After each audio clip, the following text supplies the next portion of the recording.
নমস্কার সম্মানীয় দর্শক বন্ধুগণ, যুবশক্তি প্রকল্প সম্পর্কিত নতুন আপডেট রয়েছে আপনাদের জন্য।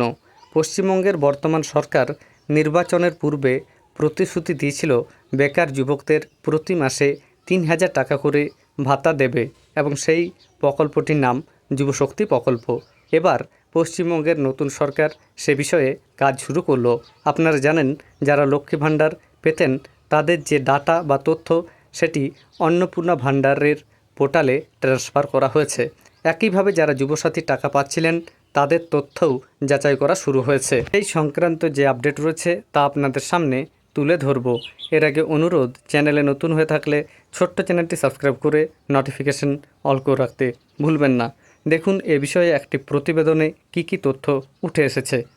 ৫৫ লক্ষ যুবসাথী যাচাই করে টাকা অন্নপূর্ণা যোজনার বিজ্ঞপ্তি জারি। সরকারি কর্মী, আয়করদাতা, মহিলারা বাদ। এই যে প্রতিবেদন, এই প্রতিবেদনের প্রথম দিকে অন্নপূর্ণা ভাণ্ডার সংক্রান্ত বিভিন্ন তথ্য রয়েছে। আমি সেই সংক্রান্ত ভিডিও আজকেই আপনাদের একটা এই চ্যানেলের মাধ্যমে দিয়েছি। সেখানে উল্লেখ করা হয়েছে অন্নপূর্ণা ভাণ্ডারের নতুন শর্তাবলী বা কারা এই প্রকল্পের টাকা পাবেন এবং কারা পাবেন না। তবে এই প্রতিবেদনের শেষ দিকে যুবসাথী প্রকল্প সংক্রান্ত আপডেট রয়েছে, সেটা আপনাদের সামনে আমি তুলে ধরছি। দেখুন, এখানে বলা হয়েছে, কিন্তু যুবসাথীর যাবতীয় আবেদন এবং উপভোক্তার তথ্য ফের যাচাইয়ের প্রয়োজন হলো কেন? ৭ মার্চ এই প্রকল্প চালুর সিদ্ধান্ত হয়েছিল। ঘোষণার সঙ্গে সঙ্গে টাকা দেওয়াও শুরু হয়।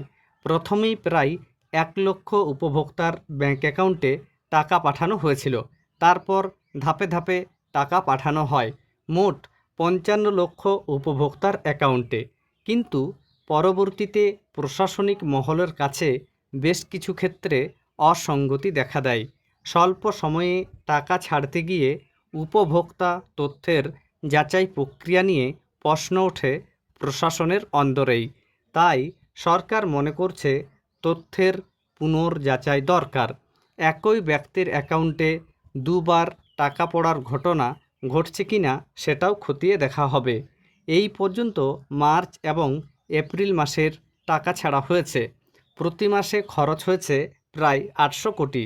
সাধারণত যুবসাথীর টাকা মাসের ১০ তারিখ ছাড়া হয়, কিন্তু মে মাসের শুরুতেই পালাবদল হয়ে যাওয়ায় এই পর্বে আর যুবসাথী বা বেকার ভাতার টাকা বাংলার যুবক যুবতীদের ব্যাংক অ্যাকাউন্টে ঢোকেনি।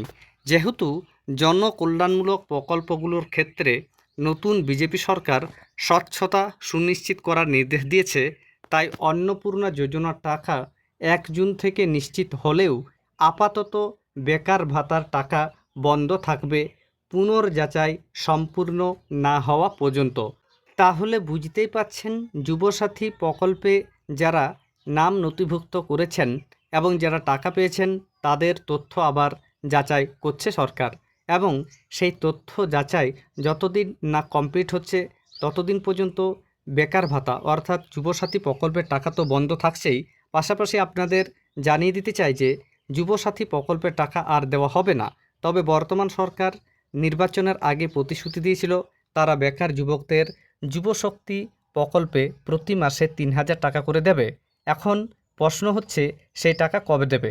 এই প্রতিবেদন থেকে যে আপডেট তা পরিষ্কার বোঝা যাচ্ছে, যুবসাথী প্রকল্পে যারা নাম নথিভুক্ত করেছিলেন তাদের তথ্যগুলি যতদিন না পর্যন্ত সম্পূর্ণভাবে যাচাই করা হচ্ছে বা যতদিন না যাচাই করা যাচ্ছে তার আগে যুবশক্তি প্রকল্পের টাকা দেওয়া হবে না। তবে কবে টাকা দেওয়া হবে সেটা এই যে প্রতিবেদন এখানে উল্লেখ করা হয়নি। এছাড়া বলা হচ্ছে, উল্লেখযোগ্য বিষয় হলো শিবিরের পাশাপাশি অনলাইন মাধ্যমেও জমা নেওয়া হয়েছিল যুবসাথী প্রকল্পের টাকা। ১৫ থেকে ২৬ ফেব্রুয়ারি পর্যন্ত আবেদন নেওয়ার কাজ চলেছে। তার কয়েকদিনের মধ্যেই টাকা দেওয়ার কাজ শুরু হয়ে যাওয়ায় তথ্য নিয়ে সংশয় থেকে গিয়েছে। ইতিমধ্যে শিবিরে জমা পড়া আবেদন ডিজিটাইজ করা হয়েছে, ফলে সমস্ত তথ্য রাজ্যের কাছে জমা আছে। ফলে পুনর্যাচাইয়ের ক্ষেত্রে কোনো সমস্যা হবে না বলেই মত প্রশাসনিক মহলের।